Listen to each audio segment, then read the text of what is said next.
और actually laptop बंद हो गया था, चार्जिंग पे नहीं लगा था तो ऑटोमेटिक डाउन हो गया।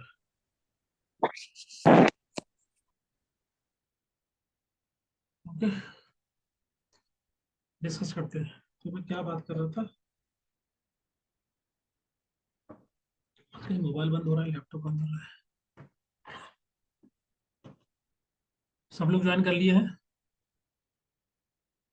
मिक्स मेथड, हाँ, मिक्स रिसर्च की बात कर रहा था। तो मैंने एग्जाम्पल दिया था एक फार्मर सुसाइड का, कि मान लीजिए एज ए सोशल वर्कर आप इन्वेस्टिगेट करना चाहते हैं, स्टडी करना चाहते हैं farmer suicide, farmer suicide rate का किसी पर्टिकुलर ब्लॉक में या किसी डिस्ट्रिक्ट के अंदर।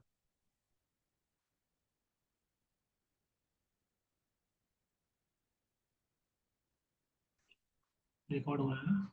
हाँ, ठीक है। ये जस्ट वांट टू इन्वेस्टिगेट कि क्या रिलेशन है पॉवर्टी, क्योंकि गरीबी की वजह से लोग सुसाइड करते हैं।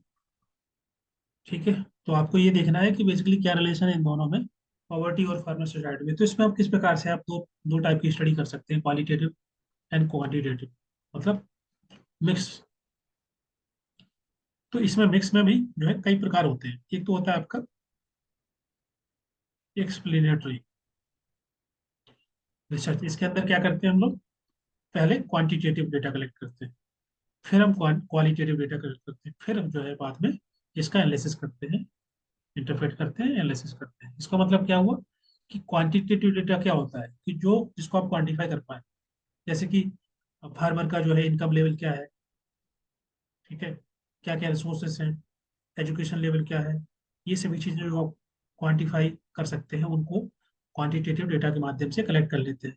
बहुत सारे पॉवर्टी इंडिकेटर होते हैं, गरीबी के कारण क्या क्या बहुत सारे फैक्टर्स हो सकते हैं, इनकम लेवल हो सकता है, रिसोर्स नहीं हो सकते उनके पास, एजुकेशन, ये भी अपने आप एक बोल सकते हैं इंपॉर्टेंट फैक्टर इंडिकेटर होता है पॉवर्टी का। तो हम इसके माध्यम से कोरे एक रिलेशन बना सकते हैं पॉवर्टी और फार्मर में। तो ये हमारा हो गया क्वांटिटेटिव डेटा। क्वालिटेटिव डेटा क्या होता है कि आप गांव में जाकर के डेटा कलेक्ट करेंगे जो फार्मर्स ऑलरेडी हैं, ठीक है, जो फार्मर्स जैसे जिन लोगों का डेथ हो चुका है, सुसाइड कर ली जिन लोगों ने, तो उनके फैमिली मेंबर से मिलेंगे, उनसे बात करेंगे, गांव वालों से बात करेंगे, लोगों से समझेंगे, उनके परसेप्शन को अंडरस्टैंड करेंगे, क्या क्या कारण है, क्या क्या फैक्टर हो सकते हैं।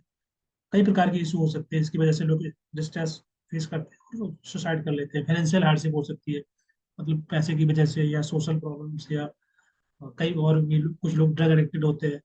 तो there are so many reason behind this suicide.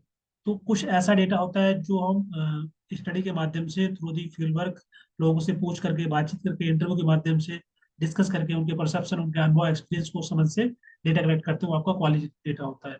और कुछ डेटा ऐसा होता है जो हम क्वान्टिफाई कर सकते हैं, जो कि आपका रिपोर्ट्स में मिल जाएगा, या पूछ करके देख सकते हैं कि पिछले 5 सालों में लोगों ने जो है कि कितने लोगों ने सुसाइड किया है, क्या ट्रेंड है, हर साल कितने लोग जो है सुसाइड कर रहे हैं, या ट्रेंड बढ़ रहा है कि कम हो रहा है। वो पूरा का पूरा अंडरस्टैंडिंग आपकी क्वांटिटेटिव डेटा से हो जाएगी।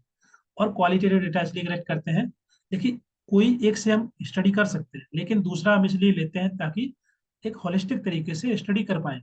क्योंकि केवल क्वांटिटेटिव डेटा से हम हर चीज को नहीं समझ सकते हैं। जो चीज लोग फेस कर रहे हैं, अनुभव कर रहे हैं, एक्सपीरियंस कर रहे हैं, वो आपका क्वांटिटेटिव डेटा से नहीं आएगा। और क्वालिटेटिव डेटा से हम केवल ये सब चीज तो अंडरस्टैंड कर सकते हैं, लेकिन जो नंबर है आपके पास, जो पिछले 5 सालों के, 8 सालों के, 10 सालों के जो ट्रेंड है, उस चीज को नहीं समझ पाएंगे। तो हम होलिस्टिकली अंडरस्टैंड करने के लिए पूरी फिनोमेना को, पूरी इशू को, दोनों ही मेथड यूज करते हैं, ताकि अच्छे तरीके से हम अंडरस्टैंड कर पाए पूरे। जैसे कि फार्मर जो गांव के जो फार्मर्स होंगे, उनका क्या नैरेटिव है इसको लेकर के, क्या उनकी अंडरस्टैंडिंग है, क्या समझ है, उसको जानना, बाकी की जो पॉवर्टी इंडिकेटर है उसको कंबाइन करना, ताकि बेहतर तरीके से हम सुसाइड के पीछे जो कारण है, जो वनरेबिलिटी है, उसको अंडरस्टैंड कर पाएंगे, समझ पाएंगे। समझ में आ रहा है? इसलिए मिक्स मेथड यूज करते हैं। अब पहला मैंने बताया कि एक्सप्लेनेटरी है, इसका मतलब है कि जहां पर पहले क्वांटिटेटिव डेटा कलेक्ट करते हैं, फिर क्वालिटेटिव। एल का मतलब यहाँ पर है क्वालिटेटिव, ये क्वांटिटेटिव है, याद करने के लिए, मतलब मैंने जल्दी लिखने के लिए यहाँ पर ऐसे लिख दिया है। तो पहला आपका हो गया एक्सप्लेनेटरी, जहां पर पहले क्वांटिटेटिव फिर क्वालिटेटिव, फिर इसका जो है बोल सकते हैं फाइंडिंग निकालते हैं, एनालिसिस करते हैं। दूसरा होता है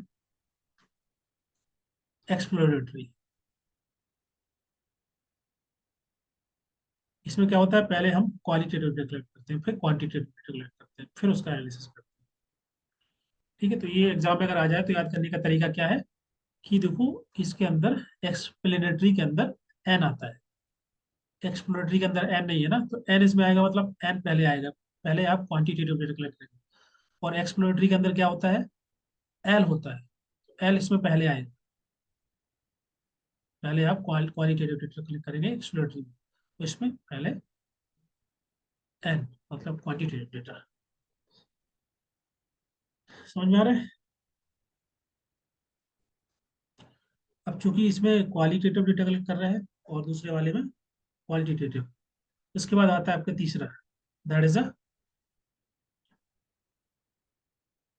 कन्वर्जेंट पैरेलल।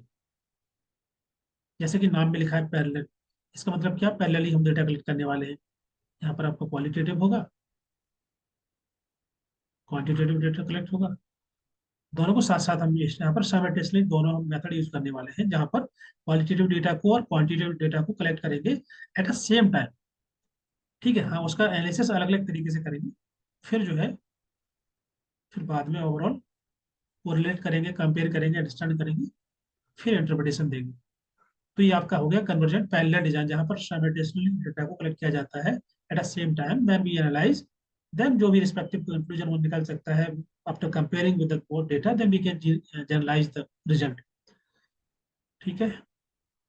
एक और होता है इसमें, दैट इज एम्बेडेड डिजाइन। इसको नेस्टेड डिजाइन ही बोलते हैं, कहीं कहीं पे लिखा होता है, वैसे नहीं है। इसका मतलब क्या होता है, इसका मतलब होता है कि जैसे मान लीजिए सपोर्ट के लिए ऐसा होता है कि आप मान लीजिए स्टडी कर रहे हैं क्वांटिटेटिव, आपने 90% क्वांटिटेटिव डेटा कलेक्ट किया, और थोड़ा हेल्प सपोर्ट करने के लिए इसको स्टडी को आपने क्या, क्वालिटेटिव डेटा 10% कलेक्ट कर लिया। ठीक है। या मान लीजिए आपने क्वालिटेटिव आपकी स्टडी है, पूरा स्टडी आपकी 90% डेटा आपका क्वालिटेटिव है, और सपोर्ट देने के लिए आपने क्वांटिटेटिव 10% ये वाला डेटा ले लिया। ठीक है। तो एक kind of supportive role play करता है दूसरा मेथड, चाहे वो क्वालिटेटिव हो सकता है, क्वांटिटेटिव हो सकता है। इसको बोलते हैं एम्बेडेड डिजाइन, नेस्टेड डिजाइन, या रिसर्च टाइप।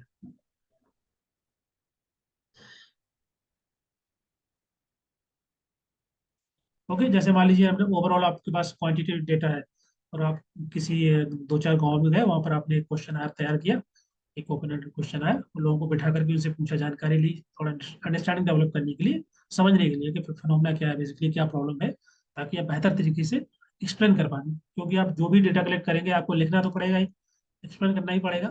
तो अगर आपके पास अंडरस्टैंडिंग बेहतर होगी, आप फिनोमेना को अंडरस्टैंड समझ पाए होंगे पूरा अच्छे से, लोगों से बातचीत करके, डेटा कलेक्ट करके, तो आप बेहतर तरीके से लिख पाएंगे। ठीक है, तो उसको एनालिसिस करने में, एक्सप्लेन करने में आसानी होगी। इसलिए आजकल जो स्टडी होती है, रिसर्च स्टडी करते हैं ज़्यादातर, वो मिक्स मेथड यूज किया जाता है। ठीक है, पहले जो स्टडी हुआ करती थी वो, जिसमें हम जनरली क्वालिटेटिव या क्वांटिटेटिव देते हैं, स्पेशली जैसे कि जो स्टडी सोशल वर्कर कर रहे हैं, या जो भी फील्ड वर्क करता है, तो वो क्वालिटेटिव स्टडी क्या करते थे पहले, लेकिन आजकल क्वांटिटेटिव हो गया है, क्वांटिटेटिव क्वालिटेटिव दोनों मिक्स कर रहे हैं, ताकि बेहतर तरीके से किसी भी प्रॉब्लम को समझ सकते हैं, और पेपर जो है पब्लिश होने में आसानी होती है जब हम मिक्स मेथड यूज करते हैं।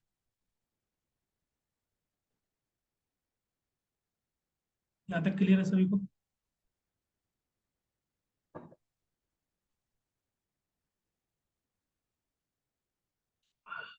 बोलिए।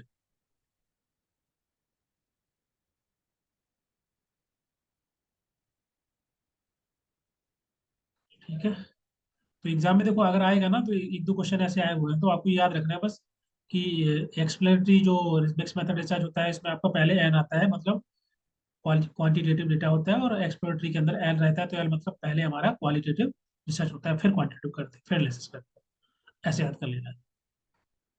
ठीक है। और एम्बेडेड के में क्या होता है कि सपोर्ट के लिए सपोर्टिव रोल प्ले करता है दूसरा method. If you are using the qualitative, then you can just take few sample from the quantitative data just to support the overall finding of your research. ठीक है। Next question, question number 7। Which of the following is correct about the dependent variable?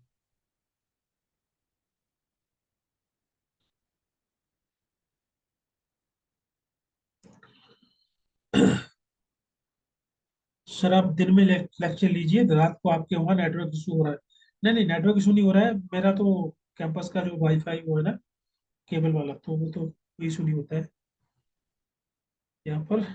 Laptop ही बंद हो गया था, क्या ही करें। दिन में क्लास तो हो ही नहीं पाएगी, दिन में तो मैं लैब में रहता हूँ, तो बड़ा मुश्किल है।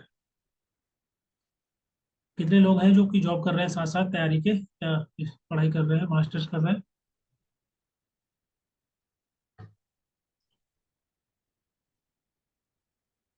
सरमनी बी। क्या कर रहे हैं आप, जॉब करते हैं या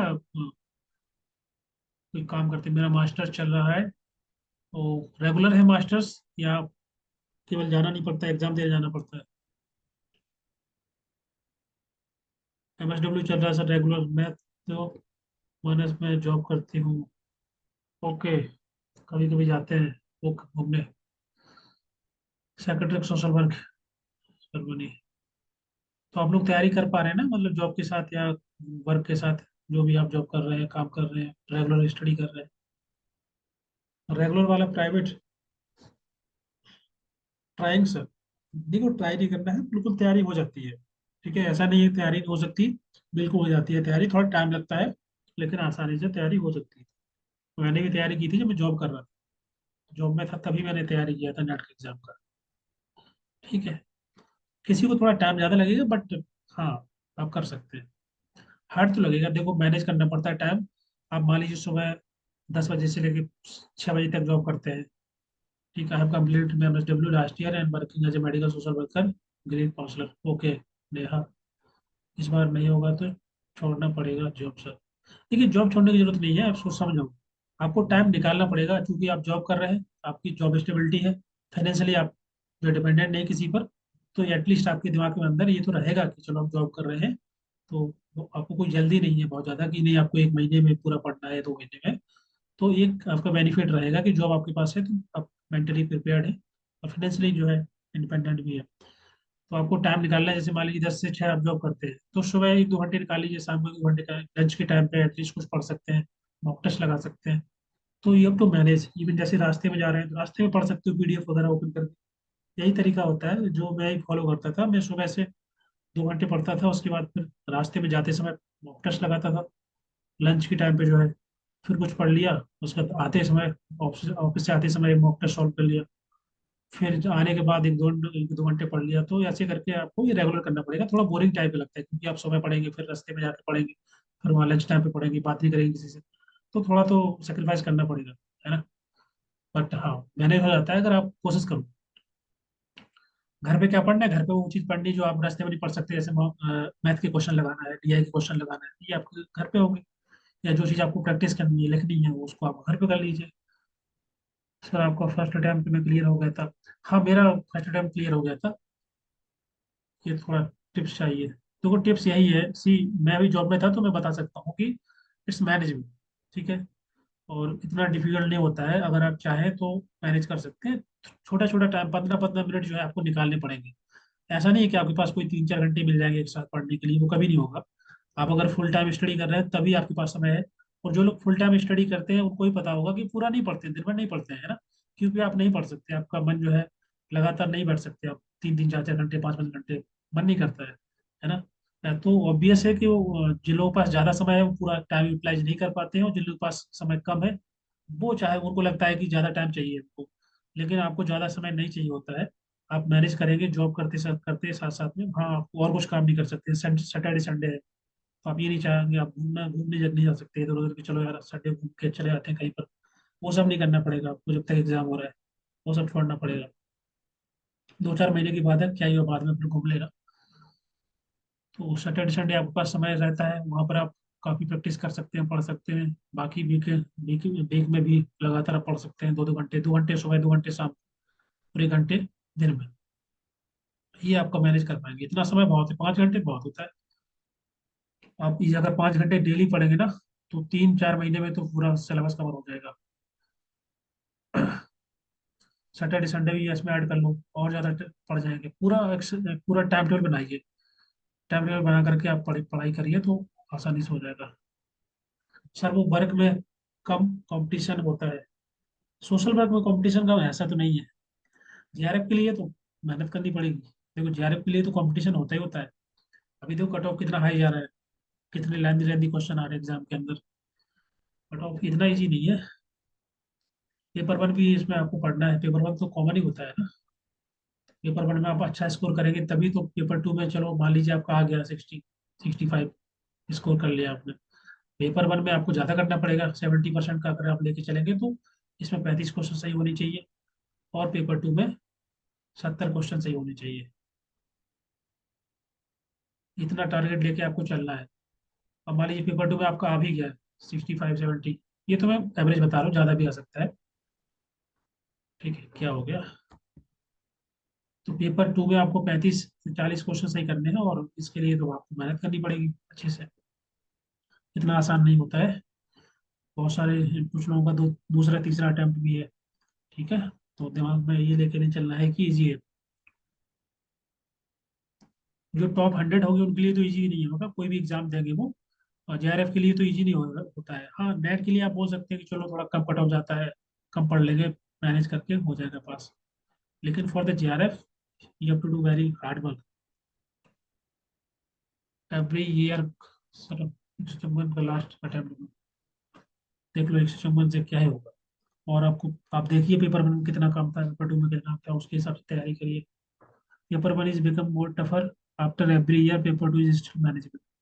यस, मैनेजेबल है, यही आपको देखना है कि देखो पेपर टू मैनेजेबल है, लेकिन अगर आप कोशिश करिए कि पेपर टू में ज़्यादा स्कोर करें, 70 75 80 के आसपास अगर स्कोर कर पाते हैं तो पेपर वन में कम स्कोर करना पड़ेगा। तो फोकस करिए कि पेपर टू आपका कोई किसी प्रकार से ज़्यादा गलती ना हो। और जितना मैं पढ़ा रहा हूँ पिछले 2 3 3 साल हो गए, 4 साल, तो ऐसा कुछ बहुत ज़्यादा डिफरेंट क्वेश्चन नहीं आते हैं। ऐसा नहीं कि कुछ आउट ऑफ सिलेबस क्वेश्चन आ जाते हैं, 2 4 क्वेश्चन रहते हैं, लेकिन 90% 90 क्वेश्चन जो है वो आपने पढ़े होते हैं क्लास के अंदर, मॉक टेस्ट में, कहीं पर भी।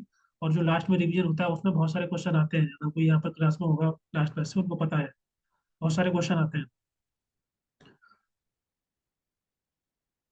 ठीक है, तो इतना भी पेपर टू जो है बहुत ज़्यादा आप अच्छा स्कोर कर सकते हैं अगर आप पढ़ेंगे तो। इसका क्या आंसर था, which are the following is correct about dependent variable.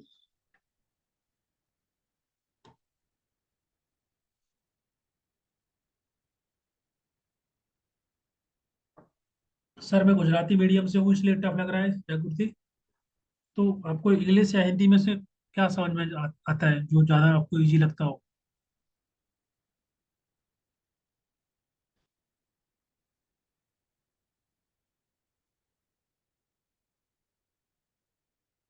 English थोड़ा इजी लगता है तो बिल्कुल इंग्लिश पढ़िए, फिर प्रैक्टिस करिए, जितना प्रैक्टिस करेंगे एग्जाम में आप ही कुछ देखो। एक चीज़ और होता है कि कभी कभी क्या होता है, स्टूडेंट सोचते हैं कि चलो थ्योरी पढ़ रहे हैं, थ्योरी तो अच्छे से पढ़ लिया है, तो क्वेश्चन जो आएंगे तो उनको हम सॉल्व कर ही लेंगे, क्या ये दिक्कत है, क्योंकि थ्योरी तो पढ़ ही लिया है पूरा। लेकिन ऐसा काम ऐसा नहीं होता है। एग्जाम में क्या है कि एग्जाम में क्वेश्चन जो रहता है, तो जो थ्योरी होती है उसी प्रकार की लैंग्वेज नहीं होती क्वेश्चन के अंदर, है ना। जैसे मान लीजिए आपने पढ़ लिया क्लासिकल कंडीशनिंग थ्योरी के बारे में, आपने पूरा पढ़ लिया, सिस्टमैटिक तरीके से पढ़ लिया, लेकिन एग्जाम के अंदर क्वेश्चन वैसा नहीं आएगा कि पूछेंगे कि चलो क्लासिकल कंडीशनिंग किसने दी, या सिंपल डायरेक्टिव बोल देंगे। एग्जाम में क्वेश्चन का जो लैंग्वेज होता है एक तो वही डिफिकल्ट होता है, पता नहीं घुमा फिरा के कुछ भी लिख देते हैं ऐसे आगे पीछे करके, तो आपको पढ़ने में टाइम लगेगा, कहीं पर नॉट लिख देंगे, कहीं पर ऑल नॉट लिख देंगे, ऐसा कुछ कंफ्यूज कर देंगे। तो जितना ज़्यादा प्रैक्टिस करेंगे आप, उतना बेहतर तरीके से जो है आप क्वेश्चन कम समय में लगा सकते हैं, करेक्ट आंसर होगा, उतना ज़्यादा आप कॉन्फिडेंट रहेंगे एग्जाम के अंदर। तो भाई फोकस ज़्यादा करिए आप क्वेश्चन प्रैक्टिस पे। मैं इसलिए क्लास में क्वेश्चन क्यों कराता हूँ, क्योंकि मैं तो थ्योरी करा सकता हूँ, चलो क्वेश्चन आप लगा लेना, थ्योरी में पढ़ा देता हूँ, लेकिन वो तरीका एकदम गलत है। थ्योरी आप पढ़ लीजिए, उसका इम्प्लीमेंटेशन आप सही, एप्लीकेशन आप कर पा रहे हैं तभी फायदा है। अगर आप उसको अप्लाई ही नहीं कर पा रहे हैं थ्योरी को जो आपने पढ़ रखा है, तो क्या ही बेनिफिट होगा, आप कितना पढ़ते रहिए। ठीक है, तो फोकस करिए क्वेश्चन पर, प्रैक्टिस पर। प्रैक्टिस करिए, फिर देखिए कि गलती कहाँ हो रही है। 50 क्वेश्चन पढ़िए, सॉल्व करिए, उसमें देखिए कि 10 क्वेश्चन गलत है तो वो गलत क्यों है, क्या कारण है, कौन सा चैप्टर से है ये वाला क्वेश्चन जो कि हमको नहीं आया, इसमें क्या क्या गलती की है, क्या मिस्टेक्स है। बहुत सारी सिली मिस्टेक्स होती है, उनको आपको लिखना है, रिमार्क करना है। जैसे कि मान लीजिए आपने पिछले 5 सालों के 8 सालों के पेपर सॉल्व किए, मान लीजिए 7 साल के, 7 साल बहुत होता है, तो ए फोर पेपर में लिखते जाइए कि आपने ये जो पहला पेपर था इसमें आप 1 से 100 क्वेश्चन के अंदर आपके 20 क्वेश्चन गलत हुए, 30 क्वेश्चन गलत हुए। मार्क कर लीजिए कौन कौन सा क्वेश्चन गलत हुआ है, रिमार्क कर दीजिए कि इसमें गलती है, इसमें गलती है, ऐसे ऐसे करके कितना टाइम लगे, 5 मिनट लगेगा, 10 मिनट लगेगा। आप ये पिछले 5 से 7 सालों के क्वेश्चन ऐसे करके सॉल्व करिए। दोबारा आप जो उनको प्रैक्टिस करेंगे, रिवाइज करेंगे, तो कम क्वेश्चन बचेंगे। ऐसे 2-3 बार रिवाइज कर लेंगे तो पिछले 5-6 सालों के क्वेश्चन पूरे आपको अच्छे से क्लियर हो जाएंगे। एग्जाम में अगर कोई भी क्वेश्चन रिपीट होगा तो आप आंसर लगा पाएंगे, उसी प्रकार का क्वेश्चन आएगा तो भी आंसर लगा पाएंगे। और चूंकि आपके कंसेप्ट क्लियर है बेहतर तरीके से, तो और आसानी होगी, और सारे क्वेश्चन सॉल्व कर पाएंगे। ठीक है। तो ये तरीका अपनाओ। मैंने एक्चुअली जब एग्जाम दिया था, मैं जॉब में था, तो मैं ऐसे पढ़ता था। मैं पहले क्वेश्चन सॉल्व करता था, उसके अकॉर्डिंग थ्योरी पढ़ता था। क्योंकि एग्जाम में क्वेश्चन पूरी थ्योरी नहीं आती है, एग्जाम का एक पैटर्न होता है। एग्जाम में जो क्वेश्चन आते हैं वो लगभग 70-80% पता होता है कि ऐसे क्वेश्चन आने हैं। तो उसी के अकॉर्डिंग थ्योरी पढ़ो, तो कम समय लगेगा, ज़्यादा पढ़ पाएंगे।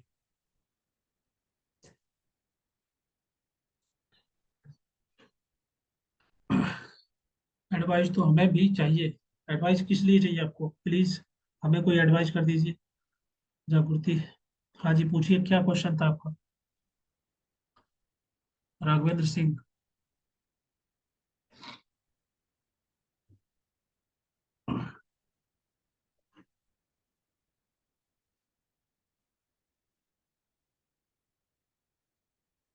फर्स्ट अटेम्प्ट है। ओके, फर्स्ट अटेम्प्ट है, बिल्कुल हो जाएगा। फर्स्ट अटेम्प्ट में हो जाता है। स्टूडेंट का बहुत सारे स्टूडेंट होते हैं जिनका जेआरएफ फर्स्ट अटेम्प्ट में हो जाता है। पहले पीआई क्यों करूँ कि सिलेबस कंप्लीट करूँ? देखो इसमें दो चीज़ें हैं।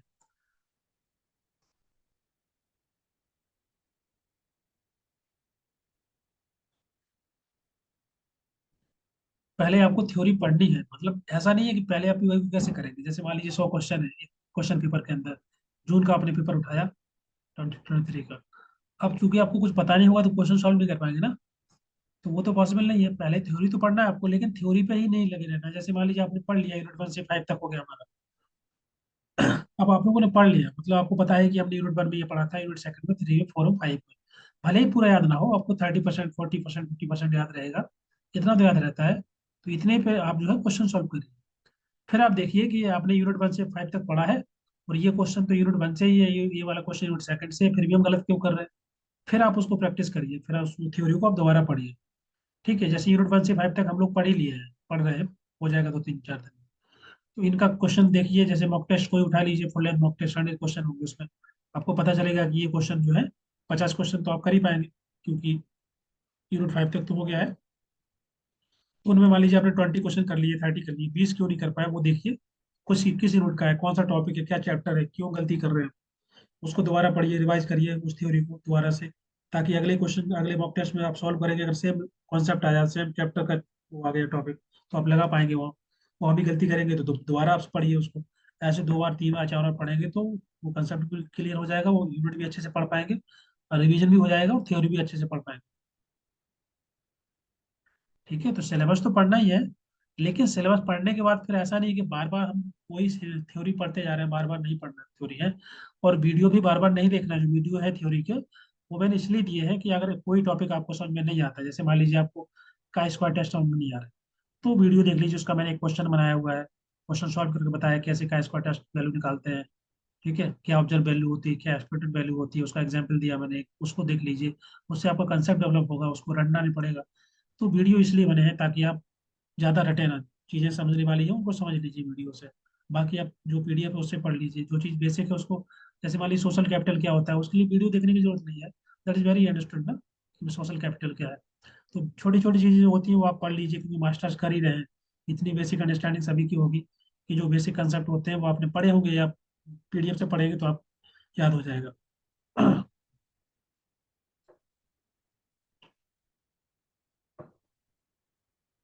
सर यूनिट 1-2 में मोस्ट इंपॉर्टेंट यूनिट है, बट डिफिकल्ट है बिकॉज उसमें मोस्टली ऑथर के थ्योरी, डेट्स, नेम, एक्स्ट्रा हैं, तो उसको कैसे ये पढ़ने में याद रख सकते हैं। देखो यूनिट 1, यूनिट 2 सेकंड में तो ज़्यादा कुछ रटने का नहीं है। अब जैसे जितने भी बिहेवियरल थ्योरी है, तो कौन सी थ्योरी किसके द्वारा दी गई उसको मैंने एक्सप्लेन किया है, तो वो शायद आपको याद रहेगा। देखो जब भी आप क्या कोई भी चीज़ को ज़्यादा पढ़ते हैं ना, तो उसकी छोटे छोटे चीज़ें वो याद रहती है। जैसे कि मान लीजिए आपको पता है कि अल्बर्ट बंडूरा के द्वारा कौन सी थ्योरी दी गई है, सोशल लर्निंग थ्योरी दी गई है। तो इसको याद करने की जरूरत नहीं है, आपको पता है कि एल्बर्ट ने थ्योरी दी थी कि इसका क्या मतलब था, कैसे उन्होंने बताया कि ऑब्जर्वेशन के माध्यम से हम लर्न कर सकते हैं। और उन्होंने एक्सपेरिमेंट किया था एक बोबो डॉल का। ओके, कैसे एक अग्रेसिव बीवर को हम अपना वो लर्न करती है एक बच्ची। तो ये तो आपने पूरा पढ़ा हुआ है, उसके लिए रटने की जरूरत नहीं है ना। जो चीज़ आपने पढ़ी नहीं होती डिटेल में उसको याद करना होता है। जैसे मान लीजिए एक्ट, तो एक्ट तो डिटेल में हम लोग पढ़ेंगे नहीं, क्योंकि 100-200 एक्ट है। उसको पढ़ने में तो 2 साल निकल जाएगा, तो उनको आपको याद करना पड़ेगा कि ये एक्ट कब आया, किस ईयर में आया। उसको आपको याद करना पड़ेगा। जो याद करने वाला है वो मैंने कंपाइलेशन किया। इसी वजह से आपने देखा होगा जितना कंपाइलेशन में है, वो तो पूरा का एक एक टॉप एक एक एक्ट पढ़ेंगे तो that will take so much time. तो पॉसिबल नहीं है। सर मेरा बेसिक क्लियर नहीं है, मैंने बीकॉम किया है एंड अभी एमएसडब्ल्यू कर रही हूँ। कोई बात नहीं, एमएसडब्ल्यू सब्जेक्ट ऐसा है कि वो बहुत ही डाइवर्स है। मतलब बहुत ही ऐसा नहीं है कि आप पढ़ेंगे तो समझ में नहीं आएगा। आप उसको कनेक्ट करके देखेंगे, समझेंगे तो वो आसानी से समझ पाएंगे। आप वीडियो देख लीजिए, जिन लोगों को जरूरत है वीडियो देखने की वो डिटेल में वीडियो देखिए। और जो लोग जिनको लगता है कि चलो थोड़ा सा कुछ हम पढ़ के छोड़ सकते हैं कुछ चीज़ें, तो उनको आप स्किप कर सकते हैं। ठीक है। आपकी टेक्निक, आपका तरीका आपका होगा। मैं केवल बता दूंगा कि अब उसमें से आपको कोई चीज़ ठीक लग रही है तो उसको आप अपना लीजिए, अपने अडॉप्ट कर लीजिए अपनी स्ट्रैटेजी के अंदर। और अपने हिसाब से स्ट्रैटेजी बनाइए, सबकी अलग तरीका होता है। जो बेसिक चीज़ें होती है मैं आपको बताता जाऊंगा। ठीक है। तो ऑथर बुक्स एंड जो कुछ है वो मैंने बनाया हुआ कंपाइलेशन का, उसको आपको याद करना पड़ेगा। उसका कोई उपाय नहीं। इसलिए पहले से आप प्रिंट आउट कर लीजिए, पढ़ते रहिए। जैसे कि मान लीजिए जब फ्री बैठे हैं कुछ काम नहीं कर रहे हैं, तो इट इज़ बेटर कि आप जो है पीडीएफ पढ़िए, पढ़ लीजिए। कि इंस्टाग्राम पे वीडियो देखने से अच्छा है कि पीडीएफ पढ़ते रहिए, कुछ ना कुछ तो याद होगा। सर हमारा बीएससी फॉरेंसिक से है, फिर 2 ईयर गैप थे, 10 एमएसडब्ल्यू कंप्लीट हुआ लास्ट ईयर। हाँ ठीक है, कोई बात नहीं। देखो एमएसडब्ल्यू में बहुत सारे स्टूडेंट होते हैं, अलग डिसिप्लिन के होते हैं। बहुत ही जैसे कि जो एमएसडब्ल्यू करते हैं या बीएसडब्ल्यू किया है, एमएसडब्ल्यू कर रहे हैं नेट की एग्जाम, तो कम रहेंगे। बहुत सारे ऐसे होते हैं जो दूसरी स्ट्रीम के होते हैं, दूसरे सब्जेक्ट के होते हैं। है ना। तो कोई बात नहीं, कुछ ना कुछ बेनिफिट होता है अपने हर एक सब्जेक्ट का। जो एमएसडब्ल्यू वाले होंगे वो पेपर 2 में अच्छा करेंगे। जो दूसरे बैकग्राउंड के होंगे, जो साइंस बैकग्राउंड के होंगे, पेपर 1 में अच्छा करेंगे। तो संभाव बैलेंस रहता है। ठीक है।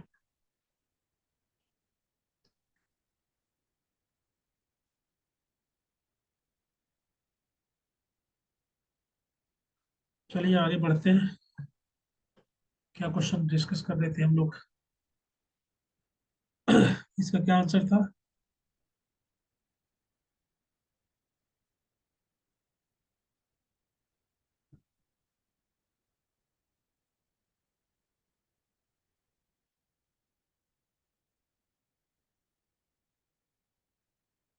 Option number B, the variable which represent the effect.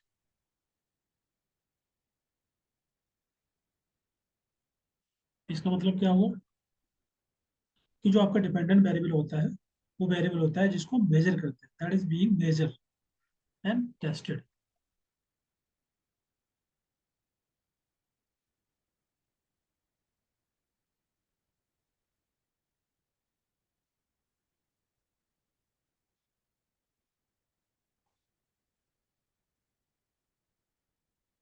ठीक है। और जो आपका इंडिपेंडेंट वेरिएबल होता है वो वो क्या होता है? बताइए। इंडिपेंडेंट वेरिएबल क्या, इसमें क्या पूछ रहे हैं? वेरिएबल के बारे में पूछ रहे हैं ना। जैसे मान लीजिए आप एग्जाम्पल ले रहे हैं कोई भी, कि as a researcher you want to just test the effect of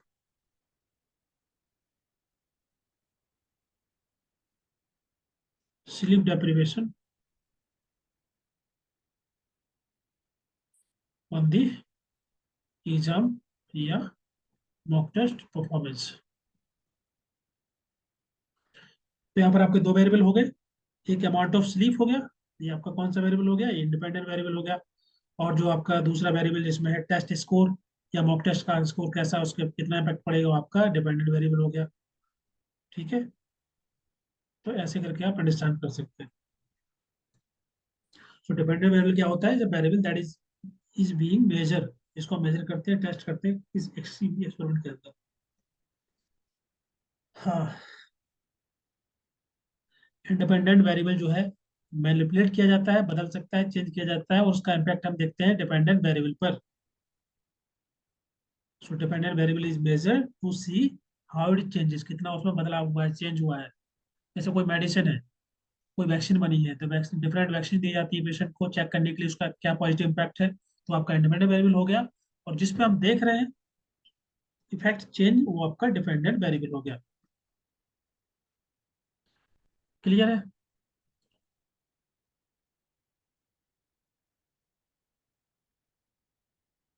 yes. हाँ, तो यहाँ पर जैसे मैंने एग्जाम्पल दिया है, the effect of sleep deprivation independent variable is also already treatment variable. हाँ ऑफ कोर्स, क्योंकि उसी को बदलेंगे ना, चेंज करेंगे। टीचर एंड स्टूडेंट का भी एग्जाम्पल ठीक है। So the effect of sleep deprivation on the exam performance, तो जो जितना ज्यादा सोएगा, अब मतलब सोने का मतलब ऐसा नहीं कि अगर जैसे कम नींद ली है आपने, तो कहीं ना कहीं उसका इफेक्ट पड़ता है। कम सोए, एग्जाम परफॉर्मेंस में फर्क पड़ेगा, चेंज हो सकता है, तो उसको हम देख रहे हैं। ये आपका बोल सकते हैं ट्रीटमेंट वेरिएबल हो गया।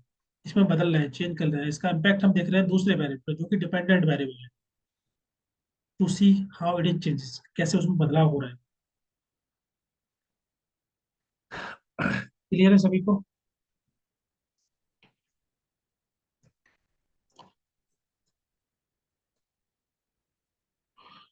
नेक्स्ट क्वेश्चन, कौन सा क्वेश्चन करें पहले डिस्कस बताओ। ये वाला कर लेते हैं, ये थोड़ा सा अच्छा क्वेश्चन है, बाकी ये तो इजी है तो कर लेंगे। अच्छा का आंसर दीजिए।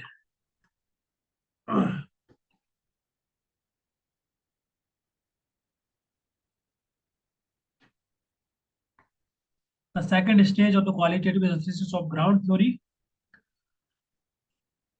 ग्राउंडेड थ्योरी जो एग्जाम में आती है,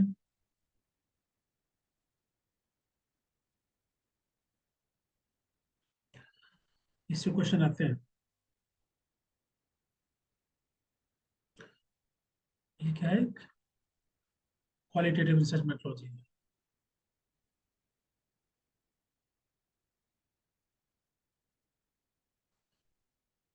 इसको दिया गया किसके द्वारा?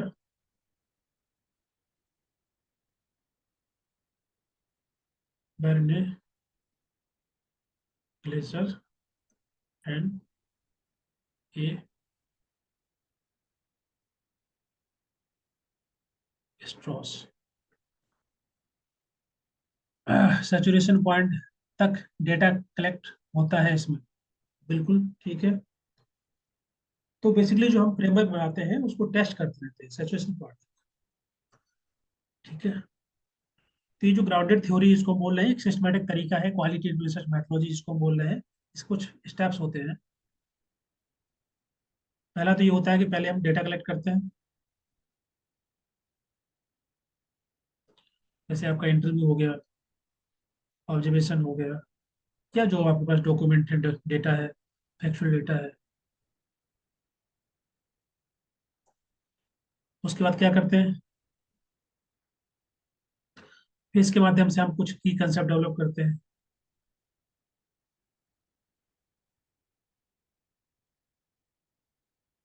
ठीक है।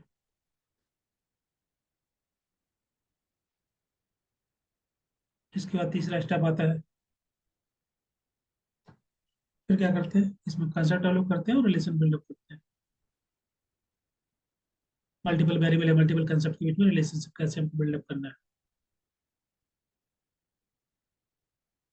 तीसरा फेज आता है इसमें, जिसके जिसमें हम लोग थियोरेटिकल फ्रेमवर्क डेवलप करते हैं।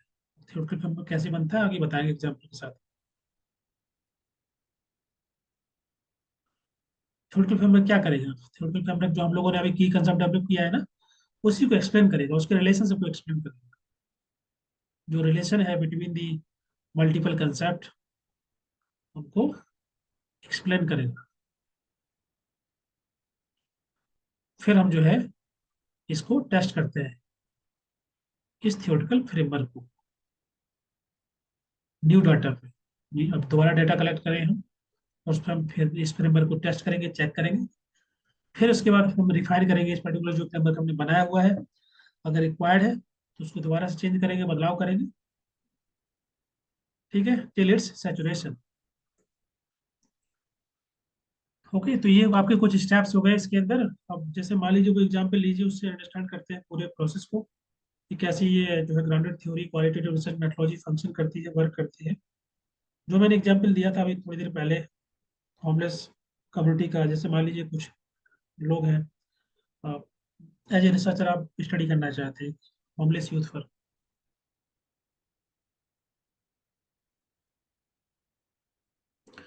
किसी कम्युनिटी के अंदर रहने वाले जो होमलेस यूथ है, तो इस पर स्टडी करेंगे तो पहले सबसे पहले क्या करेंगे, आपको समझना है, आपको अंडरस्टैंड करना है कि जो वो क्या एक्सपीरियंस करते हैं। उस चीज़ को अंडरस्टैंड करने के लिए आपने सबसे पहले लोगों से इंटरव्यू किया, आपने कंडक्ट, जैसे मैंने यहाँ पे लिखा है कि इंटरव्यू के माध्यम से, ऑब्जर्वेशन के माध्यम से, डॉक्यूमेंट के माध्यम से आप डेटा कलेक्ट करते हैं। तो पहले आपने इंटरव्यू कंडक्ट किया लोगों के साथ, जो होमलेस यूथ है उनके साथ डेटा कलेक्ट किया।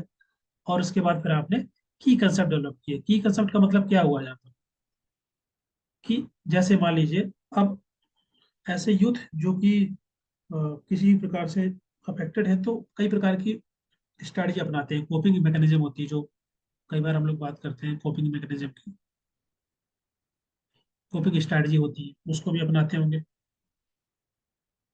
कई प्रकार की हो सकती है, जैसे कि बहुत सारे ऐसे लोग होते हैं, यूथ होता है, ड्रग लेते हैं, सब्सटेंस यूज करते हैं, वायलेंस करते हैं, अपने आप को खुद को नुकसान पहुंचाते हैं। तो मल्टीपल, यहाँ पर आपको यहाँ देख रहे होंगे मल्टीपल कोपिंग स्ट्रैटेजी, ये क्या है, कंसेप्ट है। यहाँ से आपने कंसेप्ट डेवलप किया। ठीक है,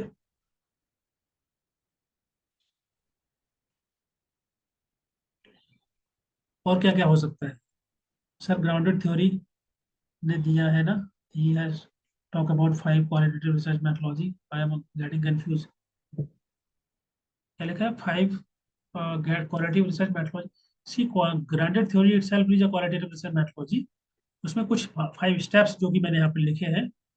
और देखो इसमें, अब वो, सी उसमें जो नाम है, आई थिंक यही आ रहा है, मैंने जो इसमें ऐड किया है, मतलब जो डेटा कलेक्ट किया है गूगल से, या जो जहाँ से मैंने ग्राउंडेड थ्योरी का पढ़ा होगा, वहाँ पर ये नाम आ रहे हैं दोनों। फिर भी मैं एक बार चेक कर लूंगा, क्रेसवेल के द्वारा दिया गया है। ओके, तो अभी मैं थोड़ा इसका एक्सप्लेन कर देता हूँ, वो चीज़ मैं डिस्कस कर लूंगा बाद में। So they multiple coping strategy, coping mechanism which is used by the youth those who are homeless. So like for example, बहुत सारे ऐसे होंगे जो कि वायलेंस करना, अपने आप को खुद को नुकसान पहुंचाना, ड्रग लेना, सब्सटेंस यूज करना, they are multiple coping mechanism. इसके अलावा और भी फैक्टर्स होते हैं। ओके, जैसे इसका इम्पैक्ट पड़ता है मेंटल हेल्थ पर। ठीक है, और भी सोशल सपोर्ट, ये भी कुछ फैक्टर्स हो गए। तो यहाँ पर ये मल्टीपल फैक्टर जो हो रहा है, मल्टीपल कंसेप्ट यहाँ पर डेवलप किए हैं, तो इनके बीच में रिलेशन बिल्डअप करने का काम होता है आपका सेकंड वाली स्टेज के अंदर। की कंसेप्ट डेवलप किए आपने, यहाँ पर मल्टीपल रिलेशनशिप बिल्डअप किए बिटवीन द मल्टीपल कंसेप्ट, जो यहाँ पर वेरिएबल कंसेप्ट आपने देखे हैं, कॉपिंग का मैकेनिज्म है या किसी भी रूप में कॉपिंग स्ट्रैटेजी है। ठीक है, यहाँ से आपने इनके बीच में रिलेशन बिल्डअप किया। तीसरा आता है थ्योरेटिकल फ्रेमवर्क। यहाँ पर थ्योरेटिकल फ्रेमवर्क बनाते हैं, इसका मतलब क्या है, कि relationship between different concept will explain. तो थ्योरेटिकल फ्रेमवर्क के माध्यम से हम एक्सप्लेन करते हैं, थ्योरेटिकल फ्रेमिंग की जाती है। आप स्टडी करेंगे, आपने मास्टर डिजिटल लिखा होगा, उसमें शायद थ्योरेटिकल फ्रेमवर्क, कंसेप्चुअल फ्रेमवर्क बनाया होगा। कंसेप्चुअल फ्रेमवर्क का मतलब क्या होता है, कि जो कंसेप्ट आप यूज करने वाले हैं, जिस प्रकार का आपका स्टडी है, उसमें जो कंसेप्ट होंगे आप अपने अकॉर्डिंग उनको लिखेंगे, एक्सप्लेन करेंगे। वही जो मैंने यहाँ पर बताया है। ठीक है, जो आपने डेटा से कलेक्ट किया हुआ, फिर आप थ्योरेटिकल फ्रेमवर्क बनाते हैं, इसके माध्यम से पूरे फिनोमेना को एक्सप्लेन करते हैं, बताते हैं, एक्सप्लेन कर रहे होते हैं कि जो मल्टीपल कंसेप्ट यहाँ पर डेवलप किया आपने, उनके बीच में क्या रिलेशन है, उसको कैसे एक्सप्लेन करना, बताना, ये होता है। ठीक है, थ्योरी कंस्ट्रक्शन होती है।